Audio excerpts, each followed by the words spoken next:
नमस्कार। आज हम जनवादी कवि सर्वेश्वर दयाल सक्सेना की एक छोटी सी कविता भूख का पाठ और उसकी व्याख्या करेंगे। तो प्रस्तुत है भूख कविता का पाठ और उसकी व्याख्या। जब भी भूख से लड़ने कोई खड़ा हो जाता है, सुंदर दिखने लगता है।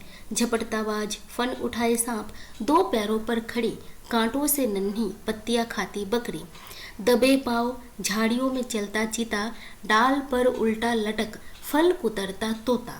या इन सब की जगह आदमी होता जब भी भूख से लड़ने कोई खड़ा हो जाता है, सुंदर दिखने लगता है।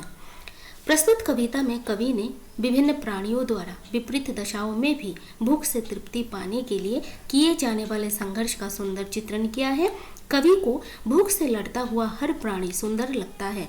अपने शिकार पर झपटता हुआ बाज, फन उठाए हुए सांप और कंटीली झाड़ियों से स्वयं को कांटों से बचाकर नन्ही नन्ही पत्तियों को खाती हुई बकरी, दबे पांव अपने शिकार करने के उद्देश्य से झाड़ियों में चलता हुआ चीता, डाल पर उल्टा लटका हुआ फलों को कुतरता हुआ तोता, या फिर इन सभी प्राणियों की तरह कोई आदमी जब अपने भूख से लड़ने के लिए संघर्ष करता दिखता है तो कवि को वे सभी सुंदर प्रतीत होते हैं।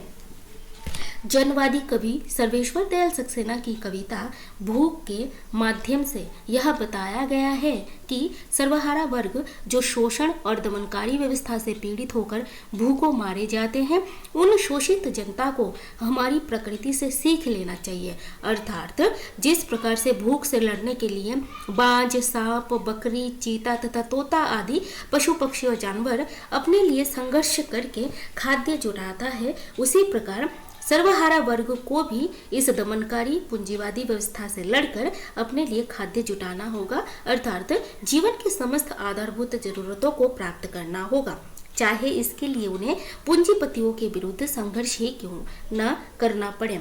इस प्रकार प्रस्तुत कविता के जरिए कवि ने सर्वहारा वर्ग को अपने अधिकारों के लिए संघर्ष करने की प्रेरणा दी है।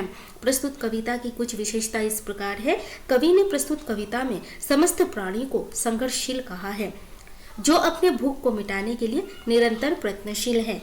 कवि ने संघर्षशील सर्वहारा वर्ग को सुंदर माना है। धन्यवाद।